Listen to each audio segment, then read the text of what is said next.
నమస్కారం news bulletin కు స్వాగతం. నా పేరు సుమలత. వార్తల్లో ముందుగా హెడ్లైన్స్.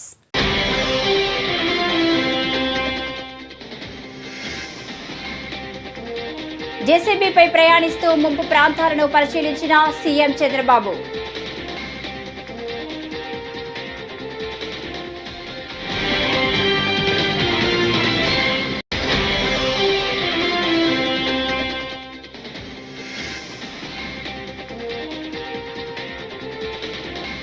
వరద ప్రభావిత ప్రాంతాల్లో జగన్ పర్యటన.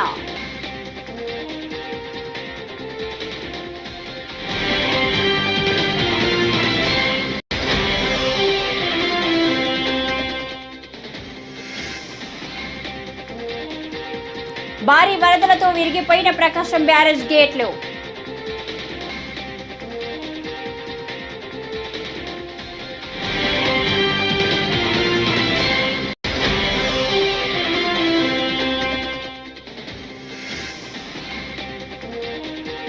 ఈ ప్రభుత్వానికి సిద్ధశుద్ధి లేదు. మాజీ మంత్రి జోగి రమేష్.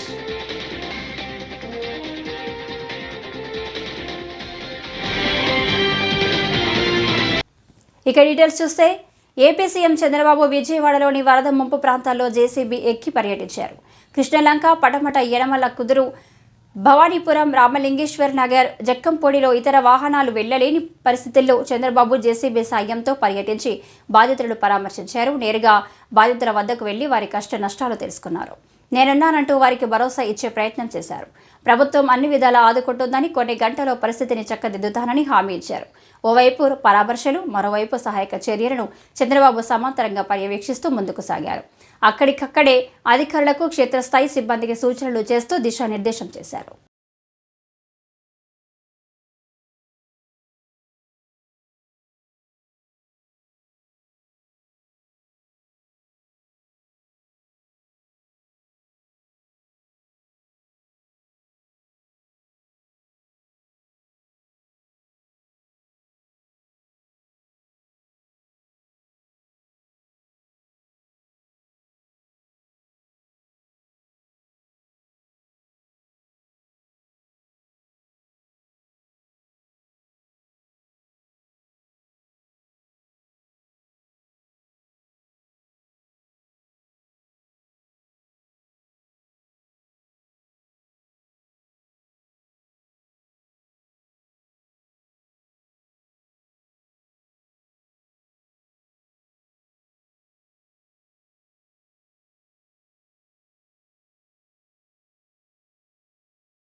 వైసీపీ అధినేత మాజీ సీఎం జగన్ కడప పర్యటన ముగించుకొని తాడేపల్లికి చేరుకున్నారు.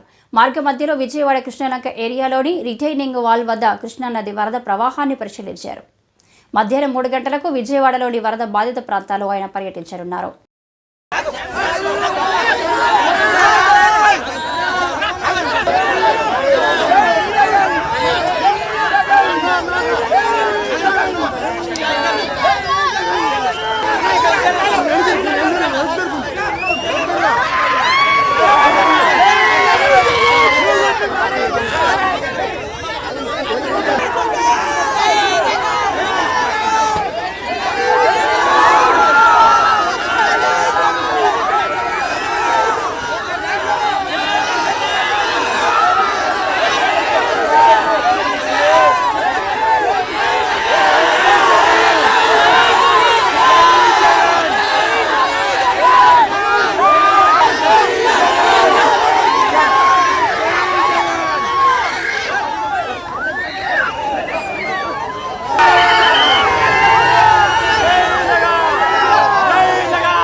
ఉన్న నేపథ్యంలో శ్రీశైలము, పులిచింతల, నాగార్జున సాగర్ డ్యాములను నీళ్లను తగ్గించి అక్కడ ఫ్లడ్ కుషన్ ఏర్పాటు చేయడం వలన డెవాస్టేషన్ రాకుండా కేవలం 8 లక్షలు 9 లక్షల క్యూసెక్లు మాత్రమే నీళ్లు కిందికి వెళ్ళిపోయేట్టుగా చర్యలు తీసుకోవడం వల్ల ఇటువంటి పరిస్థితులు రాకుండా గతంలో చేయగలిగాము అన్నది కూడా ప్రతి ఒక్కరూ కూడా గమనించమని కోరుతా ఉన్నా. ఇంతటి మ్యాన్ మేడ్ ఫ్లడ్ క్రియేట్ చేసినందుకు చంద్రబాబు నాయుడు మొట్టమొదటిగా ప్రజలకు క్షమాపణ చెప్పాలి. క్షమాపణ చెప్పి కనీసం వీళ్ళకందరికి కనీసం బేసిక్ ఫెసిలిటీస్ లేవు, తినేదానికి తిండి లేదు, తాగేదానికి నీళ్లు లేవు, రిలీఫ్ క్యాంపులు లేవు, రూపాయి డబ్బు ఇవ్వలేదు. వీళ్ళందరూ ఎలా బతకాలని చెప్పి అడుగుతా ఉన్నారు. చంద్రబాబు నాయుడు ఇక్కడికి వచ్చి క్షమాపణ చెప్పి సమాధానం చెప్పాలని కూడా అడుగుతా ఉన్నారు.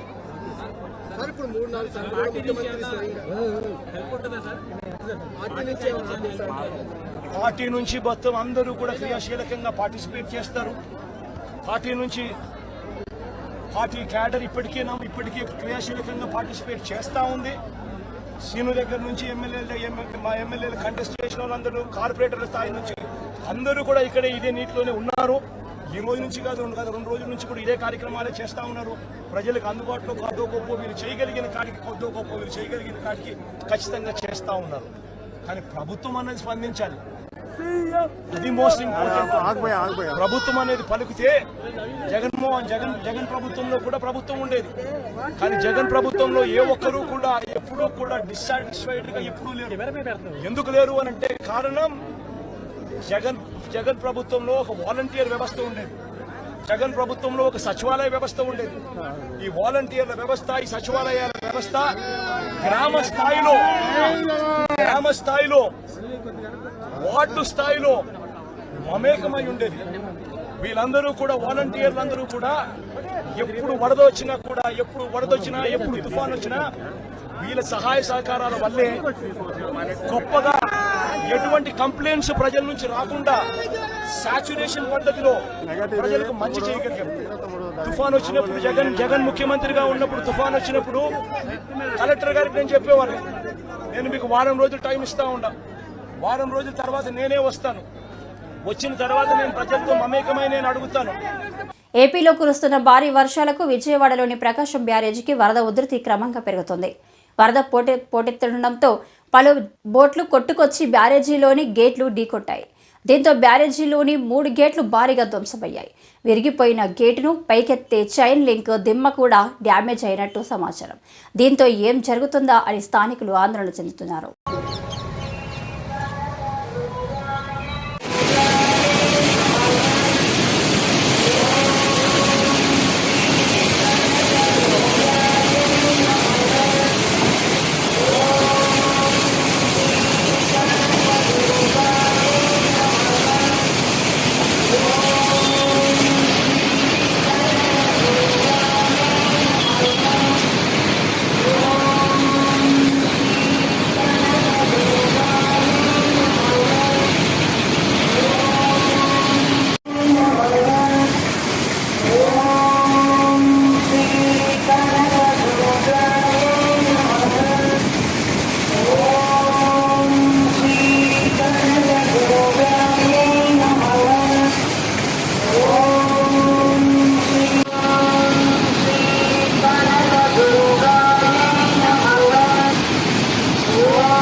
ఎన్టీఆర్ జిల్లా ఇబ్రహీంపట్నంలో పెర్రి ప్రాంతంలో వరద తీవ్రతకు గల కారణం ఈ రాష్ట్ర ప్రభుత్వమని మాజీ మంత్రి జోగి రమేష్ అన్నారు. సోమవారం ఇబ్రహీంపట్నంలోని పవిత్ర సంగమం వద్ద వరద నీరు చేరుకోవడంతో వరద తీవ్రతపై మీడియాతో మాట్లాడుతూ ఇప్పుడు ఉన్న ప్రభుత్వానికి కనీసం సిద్ధశుద్ధి లేదని పూర్తిగా అర్థమవుతుందని అన్నారు. వరద వస్తుందని ముందుగానే రాష్ట్ర ప్రభుత్వానికి సమాచారం తెలిసినా అలాంటి చర్యలు చేపట్టలేదని మండిపడ్డారు.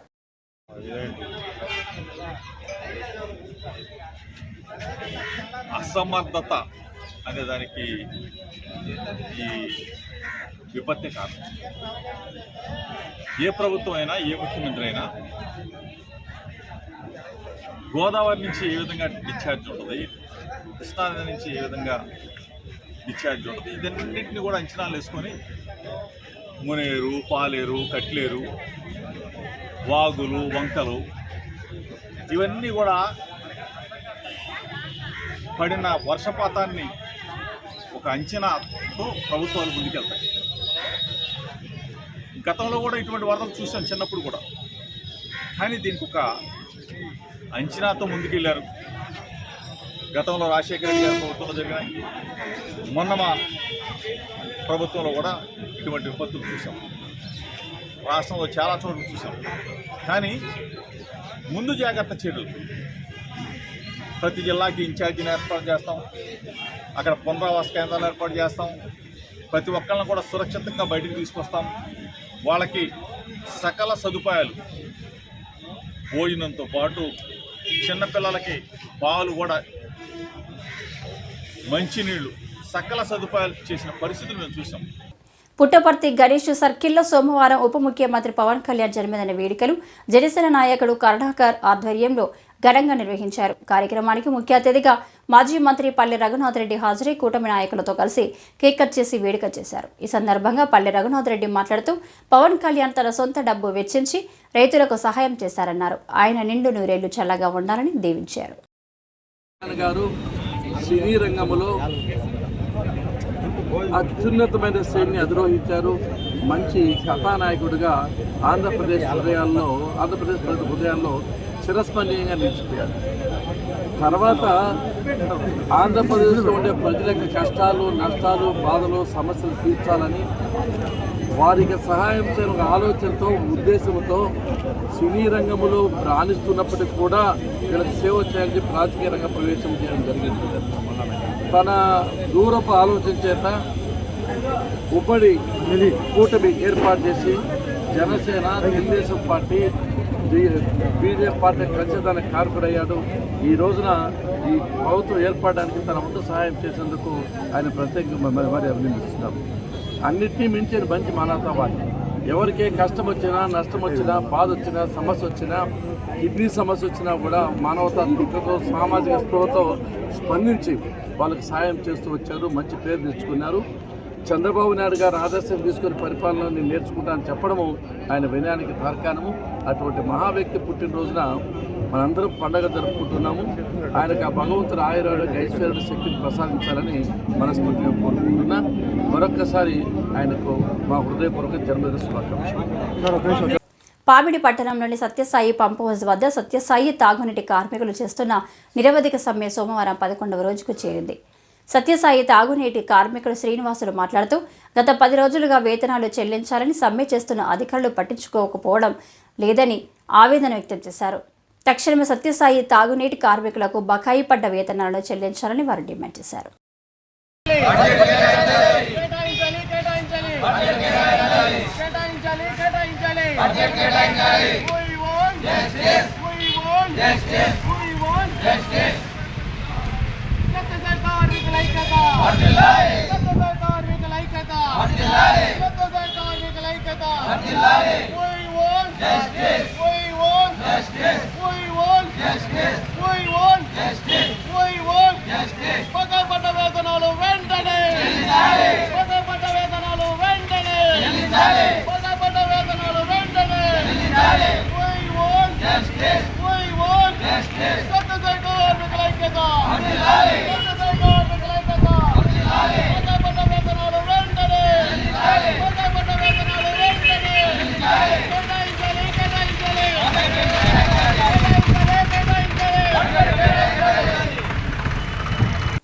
కళ్యాణదుర్గం పట్టణంలోని టౌన్ పోలీస్ స్టేషన్లో సోమవారం డీఎస్పీ రవికుమార్, సిఐ హరినాథులు విలేకరుల సమావేశం. డీఎస్పీ మాట్లాడుతూ కళ్యాణదుర్గం పట్టణంలోని ఉమానగర్ నందు వాహబ్ ఖాన్ ఇంటి ముందు నిలిపి ఉన్న మోటార్ సైకిల్ను ముద్దాయి పాతన్న తన వద్ద ఉన్న మారుతాళాన్ని ఉపయోగించి దొంగలించుకొని పోయాడు. కళ్యాణదుర్గం పోలీసులు పాతన్నను అరెస్టు చేసి 16 మోటార్ సైకిళ్లను రికవరీ చేశారు.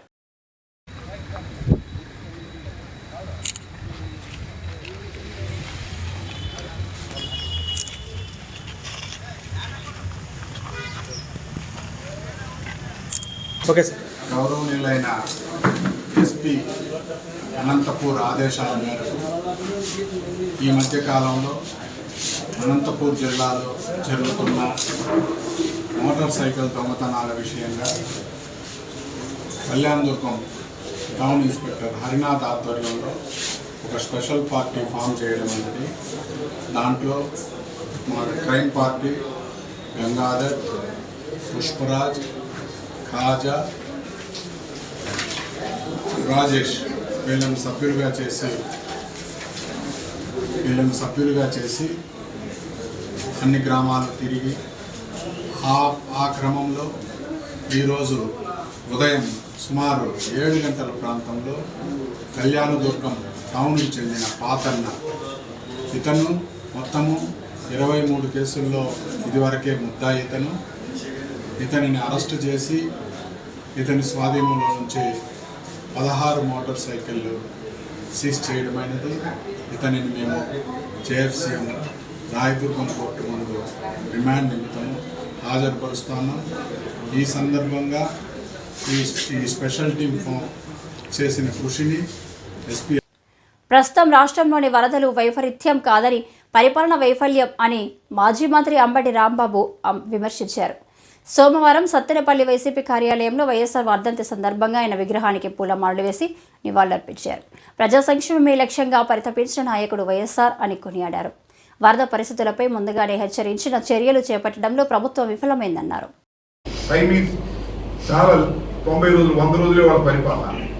సంవత్సరం కానివ్వండి, ఏ విధమైన హెరాస్మెంట్స్ స్టార్ట్ అయ్యాయి. హెరాస్మెంట్స్ ఇబ్బంది పెడుతున్నారు. నాకు అన్ని ఫోన్లు చేస్తున్నారు, అయ్యా వాళ్ళు ఇట్లా అంటున్నారు, కేసు పెడతాం, నువ్వు రాజీనామా చేయకపోతే కేసు పెడతాం అనే వాళ్ళు ఉన్నారు. మీ అబ్బాయిని ఇరికిస్తాం, మీ వాళ్ళని ఇరికిస్తాం, తప్పుడు కేసులు పెడతాం అని అంటున్నారు. అట్లా జరగదు. లీగల్ ఫైట్ చేద్దాం.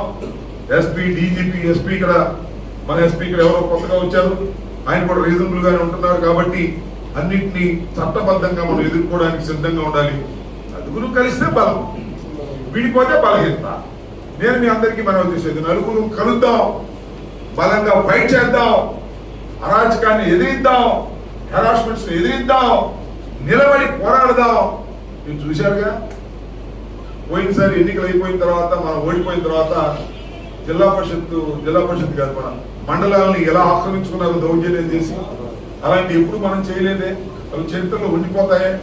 ఇలాంటి ఎవరైనా దౌర్జన్యాలు చేసినా, హెరాస్మెంట్ చేసినా, కేసులు పెట్టి అది చేస్తామని బెదిరించిన చరిత్రలో నిలబడిపోతాయని, అవన్నీ ప్రశ్నార్థకం అవుతాయనేది కూడా గుర్తుపెట్టుకోండి. ఈ విషయాన్ని నేను మీ అందరికీ ఈ సందర్భంగా చెప్పాలని అనుకున్నాను, చెప్తున్నాను. మళ్ళా వస్తాను.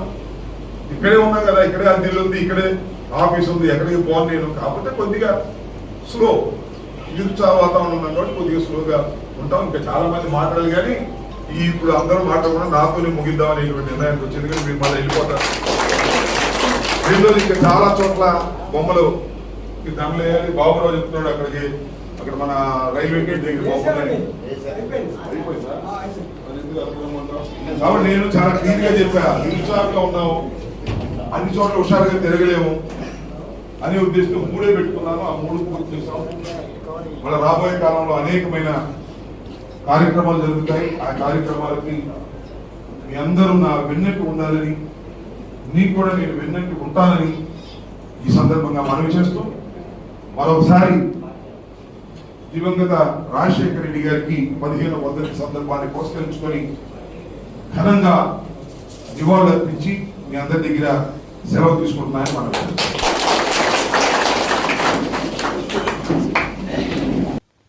విజయవాడలో వరద బాధితులకు పంపిణీ చేసేందుకు భీమవరంలోని ఓ ప్రైవేటు కాలేజీ హోటల్లో తయారు చేస్తున్న ఆహార పదార్థాలను కలెక్టర్ చదలవాడ నాగరాణి సోమవారం పరిశీలించారు. ఈ సందర్భంగా ఆమె మాట్లాడుతూ, విజయవాడలోని సింగ్ నగర్, నున్నా, పాయకపురం తదితర ప్రాంతాల వరద ప్రాంతాల ప్రజలకు అందించేందుకు సిద్ధం చేస్తున్నామన్నారు. కార్యక్రమంలో పలువురు అధికారులు ఉన్నారు.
ఈ వార్తలు ఇంతటితో సమాప్తం. నమస్కారం.